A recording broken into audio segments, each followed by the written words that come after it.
Door తీసిన అవనిక వెనక్కి తిరిగిన మహిని చూసి, ఏ మహి, నువ్వు ఇండియా ఎప్పుడొచ్చావు అని అంటూ ఎగిరి దూకి మెడ చుట్టూ చేతులు వేసేసరికి బ్యాలెన్స్ కోసం అవనిక చుట్టూ చేతులు వేసి పట్టుకొని 3 days అయింది, మా తమ్ముడు మ్యారేజ్కి వచ్చాను అని చెప్పాడు మహి. వాట్, వచ్చి 3 days అయితే ఇప్పుడు వచ్చావా చూడ్డానికి?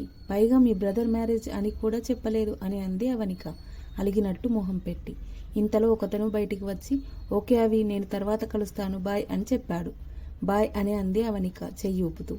ఇతను ఫోటోలో అవితో ఉన్నతను కదా, ఎవడు వీడు, డైరెక్ట్గా ఇంటికే వచ్చాడు, పైగా చాలా క్లోజ్గా అవి అంటూ షార్ట్ కట్లో పిలుస్తున్నాడు అని మనసులో అనుకుంటూ, ఎవరతను అని అడిగాడు మహి.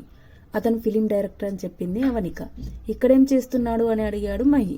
జస్ట్ క్యాజువల్గా డిస్కషన్ అంతే, కమ్ ఇన్సైడ్ అంటూ మహిని లోపలికి తీసుకెళ్ళింది అవనిక.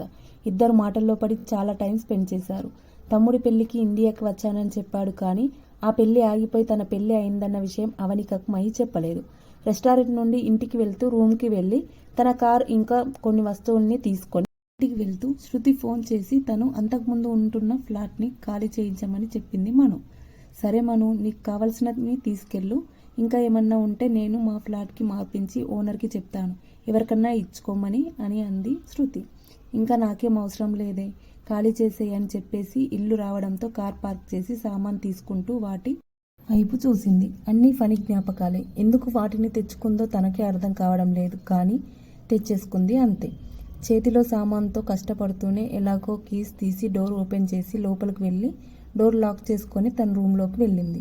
సామాన్ కింద పెట్టి ఇంకా మహి రాలేదని అర్థమై స్నానానికి వెళ్ళింది మను. రూమ్ నుండి తెచ్చుకున్న లూజ్ డ్రెస్ వేసుకుని తను తీసుకువచ్చిన సామాన్లను సర్దబోతూ చేతిలోకి తీసుకోగానే ఫనీ జ్ఞాపకాలు ఉక్కిరి బిక్కిరి చేసేశాయి. మను కళ్ళ నిండా నీళ్లు. తను ముందుగా ఇచ్చిన రెడ్ రోజ్ బుక్లో నుంచి చూస్తూ తనని వెక్కిరిస్తున్నట్లుగా అనిపించింది. వెంటనే బుక్ మూసేసి గుండెలకు హత్తుకొని పెద్దగా ఏడిచింది మను. తనకి రెడ్ రోజెస్ అంటే ఇష్టమని డైలీ తీసుకువచ్చేవాడు. ఎండ్లెస్ ఎఫర్ట్స్ తను పట్టించుకోనట్లు చేసిన గివప్ ఇవ్వకుండా ఎస్ చెప్పే వరకు తన ప్రయత్నాలు తను చేస్తూనే ఉన్నాడు. ఆ రోజులు గుర్తుకు రాగానే మనుకి ఫనీ అల్లరి చేష్టలు గుర్తుకు వచ్చి చిన్నగా నవ్వు వచ్చింది. అలా నవ్వుతూ ఉండగానే ఫోన్ రింగ్ అవ్వడంతో తన ఆలోచన నుండి బయటకు వచ్చి స్క్రీన్ వైపు చూసింది. అన్నోన్ నంబర్ కావడంతో లిఫ్ట్ చేయకుండా వదిలేసింది. కానీ ఫోన్ మళ్ళీ రింగ్ అవ్వడంతో ఫోన్ లిఫ్ట్ చేసి చిన్నగా హలో అని అంది. రెడ్ రోజ్ అని గొంతు విని ఒక్కసారిగా ఉలిక్కిపడి పడుకున్నదల్లా లేచి కూర్చొని ఫనీ అని అంది మను. ఎలా ఉన్నావు అడిగాడు ఫనీ. ఎలా ఉండేది ఏంట్రా ఇడియట్, అంత నాశనం చేశావు కదరా అని ఏడుస్తూ అరుస్తూ, అసలు నువ్వు ఎక్కడున్నావు, ఎందుకు నన్ను మండపంలో వదిలేసిపోయావు అని పెద్దగా అరిచింది మను. ఏం మాట్లాడకుండా మను తిట్టే తిట్లన్నీ మౌనంగా వింటున్నాడు ఫనీ. నేను ఇన్ని తిడుతుంటే మాట్లాడవేరా అని అరిచింది మను. నువ్వు నన్ను అలా తిడుతూ ఉంటే చాలా హ్యాపీగా ఉంటుంది లవ్ అని అన్నాడు ఫనీ. ఛీ, నన్ను అలా పిలవకు, అలా పిలిచే హక్కు నువ్వెప్పుడో కోల్పోయావు, కానీ నేను అడిగిన వాటికి సమాధానం చెప్పాల్సిన బాధ్యత నీకుంది, చెప్పు, ఎందుకు నన్ను వదిలేసిపోయావని పెద్దగా అరిచింది మను. ఇంతలో వెనుక నుంచి ఫనీ డిన్నర్ రెడీ అయింది, స్నానం చేసిరా, భోజనం చేద్దామని ఒక లేడీ వాయిస్ వినిపించడంతో ఎవరు తను, తన కోసమే నన్ను వదిలేసిపోయావా అని అరిచింది మను. ఇంతలో ఫోన్ కట్ అయిందని తెలియడంతో మను పెద్దగా ఏడుస్తూ అసలు ఆ బాధని ఎలా ఓర్చుకోవాలో అర్థం కాక పడుకొని మోకాళ్ళని పొట్టలో ముడుచుకొని పెద్దగా ఏడుస్తూనే ఉంది. 10 నిమిషాల తర్వాత కళ్ళు తుడుచుకొని వద్దనుకుంటూనే ఆ నంబర్కి కాల్ చేసింది. ఫోన్ లిఫ్ట్ చేసి హలో అన్న గొంతు వినింది. అది లేడీ గొంతు కావడంతో ఫోన్ ఫనీకి ఇవ్వండి అని కొంచెం గట్టిగానే అరిచింది మను. ఫనీ స్నానం చేస్తున్నారండి, ఏమన్నా చెప్పాలా అని ఆమె అడిగింది. దానితో చిరాకు కోపం వచ్చేసి ఫోన్ కట్ చేసింది మను. తనకు ఇంత మోసం చేసిన వాడిని క్షమించకూడదని, ఇంకెప్పుడు ఫోన్ చేయకూడదని అనుకుంది. కానీ మనసు ఊరుకోక అరగంట తర్వాత మళ్ళీ ఫోన్ చేసింది మను. ఫోన్ స్విచ్ ఆఫ్ చేయబడిందని చెప్పడంతో చాలాసార్లు ట్రై చేసి ఏడుస్తూ అలాగే పడుకుంది మను. అవనిక దగ్గర నుండి ఇంటికి బయలుదేరుతూ ఫోన్ తీసుకొని ఒక నంబర్కి డయల్ చేసి హలో, ఇంకా ఫోన్ చేయలేదు, నేను చెప్పిన పని ఏమైంది అని అడిగాడు మహి. సారీ సార్, మీరు చెప్పిన వ్యక్తి వివరాలు ఇంకా తెలియలేదు, అందుకే ఏం చెప్పాలో తెలియక మీకు ఫోన్ చేయలేదు అని చెప్పాడు అతను.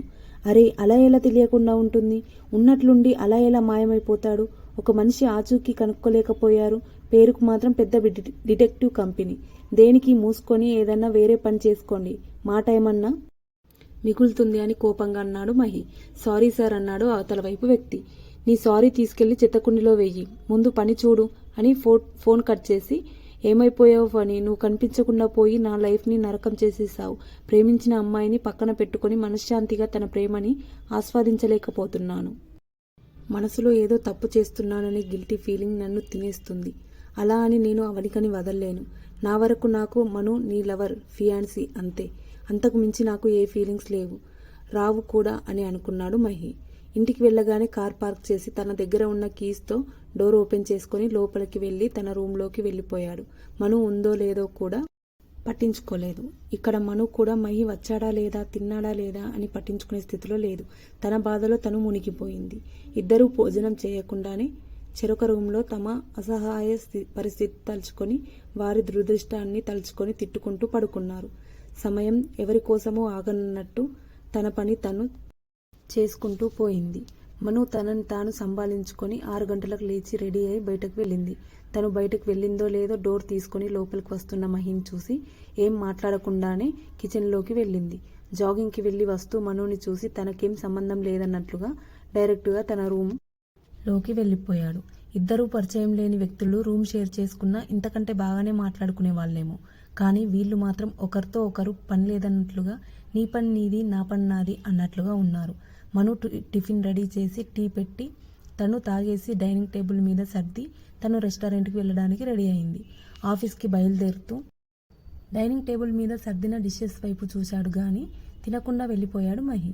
తన బ్యాగ్ తీసుకొని బయటకు వచ్చిన మహి తినకుండా వెళ్ళడం చూసినా ఏం మాట్లాడకుండా డోర్ లాక్ చేసి వెళ్ళిపోయింది. రెస్టారెంట్కి వెళ్ళిన తర్వాత శృతికి రాత్రి ఫణి ఫోన్ చేసిన విషయం చెప్దామా అనుకొని నా లైఫ్ ఎటూ నాశనం అయిపోయింది. ఇప్పుడు ఈ విషయం చెప్పి ఫణిని అందరితో తిట్టించడం ఎందుకు, తనని అయినా హ్యాపీగా ఉండని అని అనుకుంది మనసులో. రెస్టారెంట్ వర్క్లో బిజీగా ఉండగానే లంచ్ టైం అయిపోయింది.